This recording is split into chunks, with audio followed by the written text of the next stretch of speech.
Notre secours est dans le nom du Seigneur qui a fait le ciel et la terre. Vite, vite, vite, 1 Samuel chapitre 3.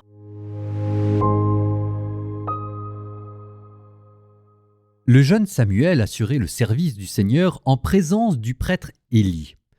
La parole du Seigneur était rare en ces jours-là et la vision peu répandue. Un jour, Élie était couché à sa place habituelle, sa vue avait baissé et il ne pouvait plus bien voir. La lampe de Dieu n'était pas encore éteinte. Samuel était couché dans le temple du Seigneur où se trouvait l'arche de Dieu. Le Seigneur appela Samuel, qui répondit « Me voici !» Il courut vers le prêtre Élie et il dit « Tu m'as appelé ? Me voici !» Élie répondit « Je n'ai pas appelé. Retourne te coucher. » L'enfant alla se coucher. De nouveau, le Seigneur appela Samuel. Et Samuel se leva, il alla auprès d'Élie et il dit « Tu m'as appelé ? Me voici !» Élie répondit « Je n'ai pas appelé, mon fils, retourne te coucher. » Samuel ne connaissait pas encore le Seigneur et la parole du Seigneur ne lui avait pas encore été révélée. De nouveau, le Seigneur appela Samuel. Celui-ci se leva, il alla auprès d'Élie et lui dit « Tu m'as appelé, me voici !» Alors Élie comprit que c'était le Seigneur qui appelait l'enfant et il lui dit « Va te recoucher et s'il t'appelle, tu diras « Parle, Seigneur, ton serviteur écoute. » Samuel alla se recoucher à sa place habituelle. Le Seigneur vint, il se tenait là et il appela comme les autres fois « Samuel, Samuel !» Et Samuel répondit « Parle, ton serviteur écoute. » Le Seigneur dit à Samuel « Voici que je vais accomplir une chose en Israël à faire tinter les 2 oreilles de qui l'apprendra. Ce jour-là, je réaliserai contre Élie toutes les paroles prononcées au sujet de sa maison du début à la fin. Je lui ai annoncé que j'allais juger sa maison pour toujours à cause de cette faute. Sachant que ses fils méprisaient Dieu, il ne les a pas repris. Voilà pourquoi je le jure à la maison d'Élie. Ni sacrifice, ni offrande, rien ne pourra jamais effacer la faute de la maison d'Élie. Samuel resta couché jusqu'au matin. Puis il ouvrit les portes de la maison du Seigneur, mais Samuel craignait de rapporter à Élie la vision.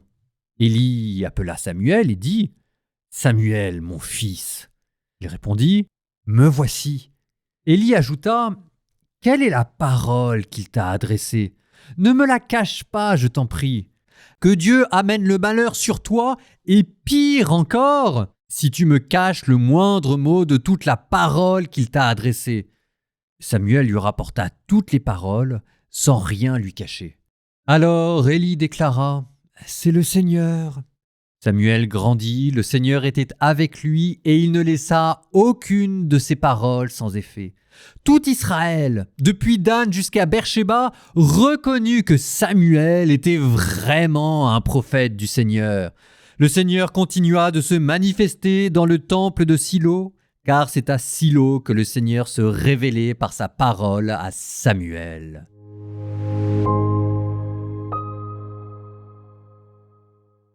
Ah, j'ai eu l'impression, l'espace d'un chapitre, de retourner dans mes jeunes années de catéchisme où on m'apprenait avec plein de tendresse et de sentiments à prier Dieu en se mettant dans le silence, dans un endroit, une chapelle un peu cosy avec une toute petite bougie et une ambiance, à répéter les mots de Samuel. Parle Seigneur, ton serviteur écoute. Et on nous faisait lire pour nous préparer ce petit chapitre avant, mais en ayant soin de ne pas nous dire ce que disait le Seigneur. Et c'est plus tard, quand je suis rentré au séminaire et que j'ai lu la Bible en entier, que je me suis aperçu qu'il y avait tromperie sur la marchandise. On n'est pas dans un récit idyllique de Dieu qui parle à un petit enfant dans le secret de son cœur pour lui dire des choses tendres et gentilles. Ce que Dieu a à dire à Samuel, c'est le meurtre et la ruine d'une famille entière. Il y a une phrase en particulier, quand on connaît la Bible, ça sonne un avertissement. Dieu qui dit « Je vais faire une chose à en faire teinter les oreilles de tous ceux qui l'entendront ». Eh bien cette phrase-là, cette expression, c'est exactement celle que l'on retrouvera dans Jérémie lorsqu'il annoncera la ruine de Jérusalem en entier. Alors, pourquoi est-ce que Dieu est en colère ? Eh bien, de manière très étonnante, Dieu n'est pas en colère contre les fils d'Élie. Alors qu'il y aurait de quoi ? Il est en colère contre le Père, le grand prêtre, parce que sachant ce que font ses fils, il ne fait rien. Ce contre quoi Dieu est en colère, c'est le fait que la hiérarchie religieuse n'ait pas pété un câble en apprenant ces scandales pour les reprendre. Le péché de l'Église, c'est pas qu'il y ait eu des scandales, c'est que ça ne nous ait pas fait péter un câble. Et ce qu'il y a de dramatique, c'est que le témoin de cette colère dans le livre de Samuel, le seul qui l'entende, c'est un enfant. Et c'est lui qui, dans le secret de la nuit, se prend cette décharge mystique, cette colère de Dieu en plein dans les reins, et puis maintenant, débrouille-toi avec. Et voici comment Samuel réagit. Samuel resta couché jusqu'au matin, puis il ouvrit les portes de la maison du Seigneur. Et là, il ne faut pas se tromper, hein. C'est pas Samuel qui fait l'ouverture du temple comme tous les matins, c'est Samuel qui ouvre la porte de sortie pour que l'arche de l'alliance puisse se barrer. Excusez-moi de le dire comme ça, mais tout le monde comprend maintenant. Et spoiler alerte, l'arche de l'alliance va se barrer. Mais c'est ça la mystique chrétienne, c'est ça la prière chrétienne. C'est pas simplement contempler les tendres sentiments que Dieu a pour nous, c'est aussi se laisser habiter par sa colère. La justice divine, c'est un attribut. C'est peut-être pas le plus grand, il y a la miséricorde et la charité, n'empêche que c'est ça aussi la prière. Et en face de Samuel, il y a qui ? Il y a Élie. Élie qui au petit matin a pas vraiment envie d'interroger Samuel parce qu'il se doute bien de ce qu'il va apprendre. C'est pas comme s'il n'était pas au courant. Mais regardez sa réponse qui est en dessous de tout. C'est le Seigneur, qu'il fasse ce qui est bon à ses yeux. Et là, c'est pas de l'abandon mystique de la part d'Élie, c'est du fatalisme et de la paresse. C'est Élie qui démissionne de sa charge de grand prêtre.